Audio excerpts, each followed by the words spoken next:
Presented by the American Highland Cattle Association, welcome to the Coo Cattlemen, the most popular source for all things Highland cattle available on the go.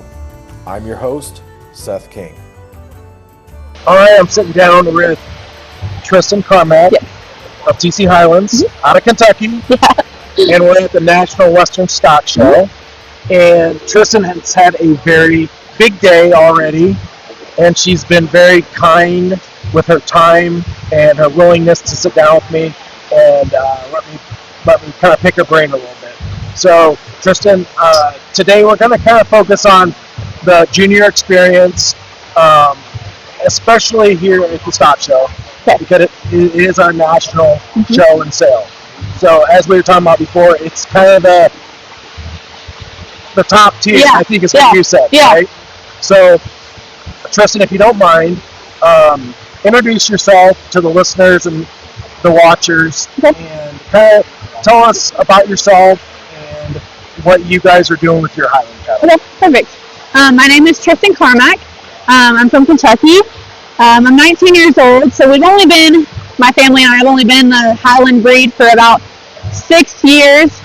So we're still beginners, I like to say. I figured you guys had been doing this way long. No. Awesome. We kind of jumped right in, head first. We got Highlands about 6 years ago. Never with the intention of making it this far. I'm glad that we did. But when we got our first 2 Highlands from Emily with Happy Hens and Highlands, and she kind of steered us in the right direction. And after our first 2, we fell in love. So we were like, we're going to go all the way. We're going to be as good as we can be. Absolutely. And have fun with it. So we've grown. Our herd is about 40 cows. Wow. So we've grown a lot in just 6 years. Wow. I feel like I've been doing it forever. Yeah. We've been through a lot, but I'm glad that we're here. So. Did you have cattle before the Highlands? We did not. I've always been a country girl, but we were never cattle farmers. My dad grew up with a country cattle farmer background. My mom didn't, so it's kind of all new to us. We've had the typical farming experience before, so it wasn't a huge transition, but I think our breed is just a little extra special, so that makes it a little bit harder, but also more fun. It's more to look forward to. So it was definitely tricky at first. But thank God for our mentors. We wouldn't be anywhere we are today if we didn't have them. So that's what got us this far. I hear that all the time. It's so important to have mentors, especially because it is difficult to get into Highland cattle, both financially, time, resources, and it's so easy to make mistakes early on. Yes. And then those mistakes are not only costing you financially, or your time, or whatever resources, but it just puts you that much more behind. Yeah. So if you got a good mentor, that's something that we like to talk about a lot. Yes. So that's really important, I think, for listeners to hear. Yeah. Find somebody good out there that's going to be a good mentor for you. Yeah. That's awesome. So you won a scholarship recently. Yes. We were talking about it a little bit before. Now, you applied for that scholarship, right? Yes. I got a letter in the mail from AHCA. And it basically said that you had to fill out an essay and send it back to them, and they would give you a scholarship. I think this year when I got it was a little bit different. I know the Southeast Highland Cattle Show, they donated some money to go towards that scholarship, so I think it was a little different as far as working out the kinks for that. But I did submit an essay. I think I wrote basically what I do in my herd, how I got here, what my goals and intentions are with the money, and how I'm going to improve my herd with that money. It was not hard at all. I mean, I'm in college. I've applied for thousands of scholarships, but it was just telling your story, basically. So awesome. And I heard through the grapevine that you may have invested. Yes. So that scholarship made you want to tell us about it. Sounds exciting. Yeah. So with that scholarship money specifically, it was $6,500, which is a lot. So I immediately was I need an animal. I'm really big on diversity in my herd. TC Highlands has about 40 cows, but I personally have 6. So in my herd, I really love the Canadian genetics. Jalen Ettinger, she is a great farmer. I love her animals. So I had reached out to her first when I was looking for a cow to, really invest this money in. And she didn't have anything this year, which is fine. I'll still continue to buy from her. But I reached out to Skylar Anderson, and he had one that had Canadian genetics. That's something not only I didn't have, but my mom didn't have either. So I just thought that I should make the most of my money. I did have to use some of my money to make up for the difference in there. But so I got a bred heifer with Canadian genetics, super tame. They're really big on the temperament and the personality of the cattle. Just because I'm an only child, I'm in college, so it's a lot when we have such a small family, to take care of the cows at home. Sure. I really searched far and wide for a good cow that would really fit my herd. So sounds like you nailed all of the really well-rounded animals. Yeah. It sounds like. Yeah. So awesome. Now, what about a junior who wants to apply for a scholarship? You said you got a letter in the mail. I did. I think it's yearly. They'll send it out. Okay. And if you don't get it, I'm sure they're super easy to work with at the board. Mandy Brammer helps me a lot. Gina, of course, at the board is amazing. Just send them an email. It's always, you're never bothering them. That's what they're there for. They want to help us as breeders, especially as juniors. Always reach out to other people, and networking and talking to people and asking questions is what's going to get you the farthest. So I think they're looking to expand that scholarship, the realm of it, a little bit further in the future. So yeah, definitely just reaching out, even if you don't get the letter, the email, or whatever. So yeah. Sure. Yeah, I would second that. Gina and the ladies at the AHCA office are awesome. Yeah. They're always, it seems like they're always slammed, but they're always willing to shoot you an email. Back. So super helpful. That's great advice. Yeah. I like that a lot. Well, awesome. Speaking of networking, we're at the National Western Stock Show, and we are... That's Skylar Anderson for you. There's the man right there. He's going to be on the... No, I shouldn't say it. We're going to have him next.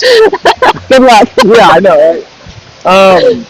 But there's a lot of people here at the Stock Show Network. Right? Yeah. So, as a junior, this is a pretty big event. Like, this is as big as it gets, like we talked about, right? Yeah.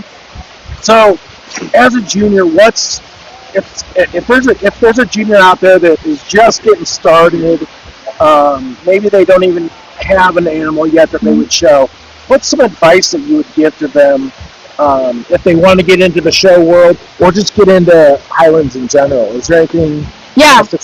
My biggest advice that I can give to anyone, not even just in our breed, but anyone in any realm of life, is to find a mentor that you trust and that is here for the right reasons.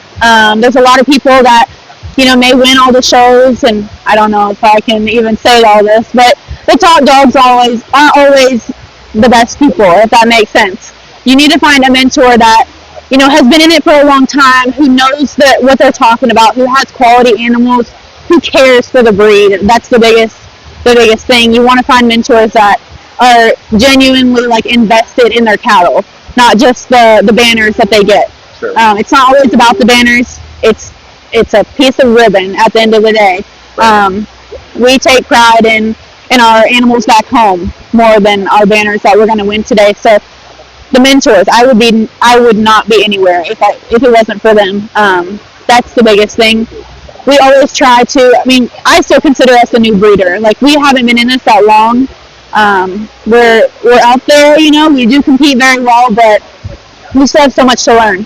Everyone learns every day, so we're always trying to be a happy, friendly face for all the new people. We sell a lot of cattle from our farm to new breeders and new people, and we try to help them as much as we can.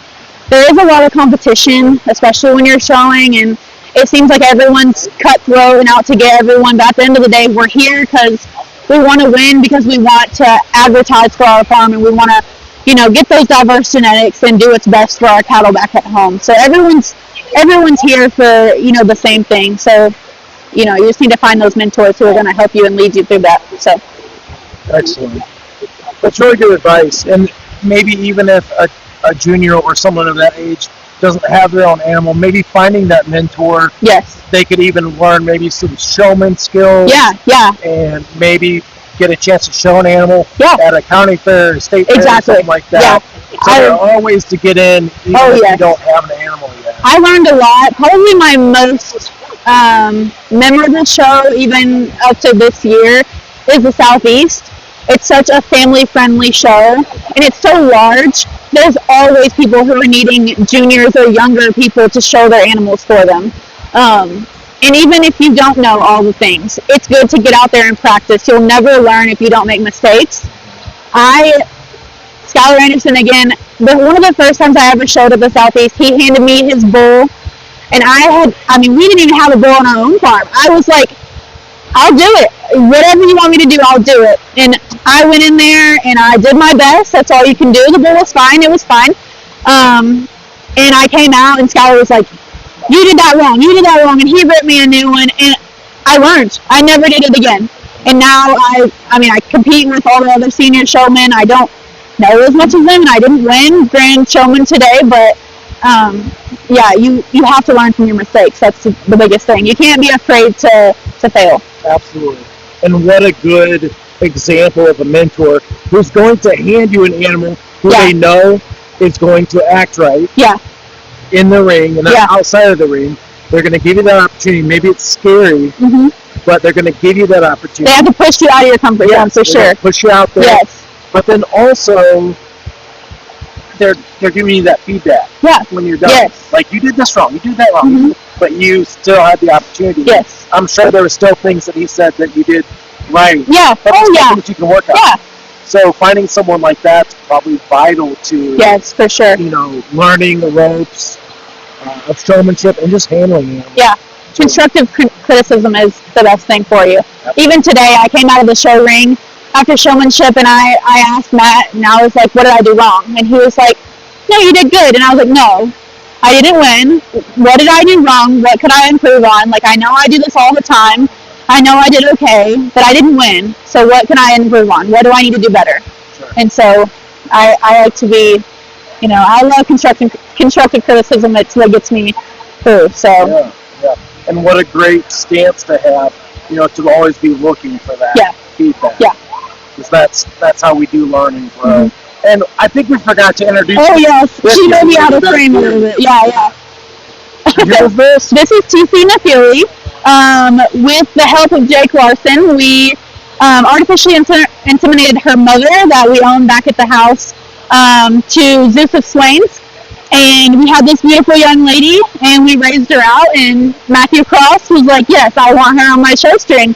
So now we co-own her with Matt, and she's doing well for us. She didn't win first in her class today, but that's okay. We're learning, we're growing.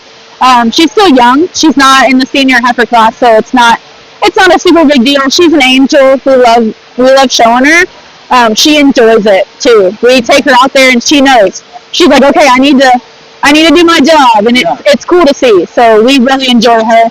She's the best. So here at the National Western Stock Show, it's a big event. It can be intimidating. One of the big things that we've always said, if you don't have cattle or are just interested, come walk through the Highland Barn. It seems like there's always people willing to talk to you. Oh yeah. Speaking of, giving information and helping people learn. Yes. I mean, it seems like there's always people that are willing to. Oh yes, I think that's one of the best things about our breed is everyone is so willing to educate. Our breed is oftentimes misunderstood or just looked at the wrong way, and I think that everyone at the end of the day wants their animals and their breed to do better and to do well. So I think everyone who truly cares about the animals and the breed is willing to educate, no matter what your background is. I love what you said earlier too about being caretakers of the animals. Yes. It's not always about the awards or the scholarships or the ribbons. Those are all awesome, but at the end of the day, it's about being good caretakers of the animal. I love that about what you said. Well, Tristin, thank you so much. Is there anything else that being here at the stock show that just sticks out to you that you would like to tell the listeners, maybe if they've never been, or if they want to come next year? As always, I know it's very frightening, especially as, beginners or people who aren't, in the breed. It's a lot. It's very overstimulating. This year we're in a new facility. It's just a lot to take in, especially to the juniors who are new in it. I know it can be so frustrating being like a young girl who is just thrown to the wolves. But find your mentor, be confident, be willing to make mistakes, and be willing to learn from them, and you'll be just fine. Set your goals high and never stop working for it. So that's about as good as I can get. I'll say that's way better than I could have said. So, Tristin, Carmack, thank you so much. Thanks again for your time. I know you guys are slammed. You got the open show tomorrow. Yes. The auction on Saturday, and then there's a few events in the evening on Saturday. So I know it's a big weekend. You guys have traveled.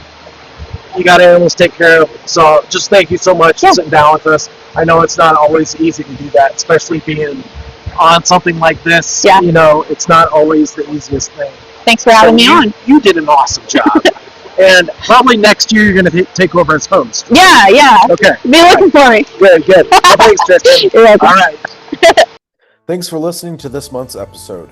You'll find relevant links and information in the episode description. The American Highland Cattle Association is committed to preserving the integrity of the breed, maintaining a U.S. breed registry, and helping members create value with their animals. Join us on the first Sunday of every month on YouTube or wherever you find your favorite podcasts, as the Coo Cattlemen brings you expert insight, practical advice, and straightforward conversations about Highland cattle. Subscribe now.